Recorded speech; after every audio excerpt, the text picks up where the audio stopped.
Banyak di media sosial saya selalu mengatakan, oh menjadi dosen atau menjadi guru tidak dihargai karena gajinya nggak besar. Ini juga salah satu tantangan bagi keuangan negara. Apakah semuanya harus keuangan negara ataukah ada partisipasi dari masyarakat? Soroti kecilnya gaji guru dan dosen, Sri Mulyani.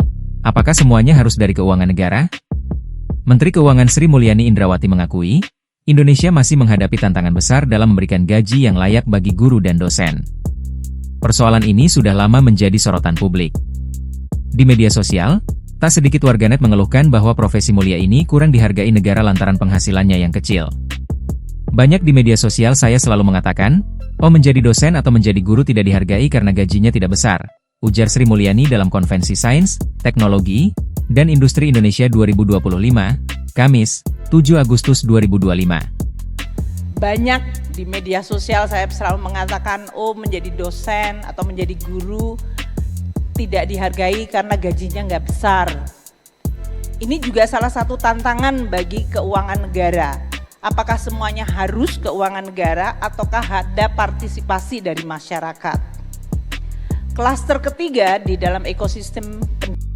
Ia menambahkan, keterbatasan anggaran membuat pemerintah dihadapkan pada pertanyaan sulit, yakni apakah kesejahteraan guru dan dosen sepenuhnya harus dibebankan kepada anggaran pendapatan dan belanja negara, APBN, ataukah perlu melibatkan partisipasi masyarakat. Ini salah satu tantangan bagi keuangan negara. Apakah semuanya harus keuangan negara atau ada partisipasi dari masyarakat? Kata dia. Meski begitu, Sri Mulyani tidak menjelaskan lebih lanjut seperti apa bentuk partisipasi masyarakat yang dimaksud.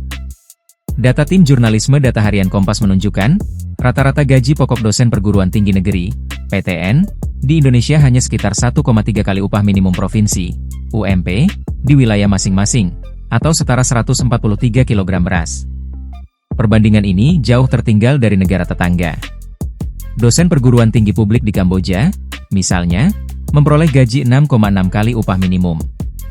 Di Thailand 4,1 kali, Vietnam 3,42 kali, Malaysia 3,41 kali, dan Singapura 1,48 kali.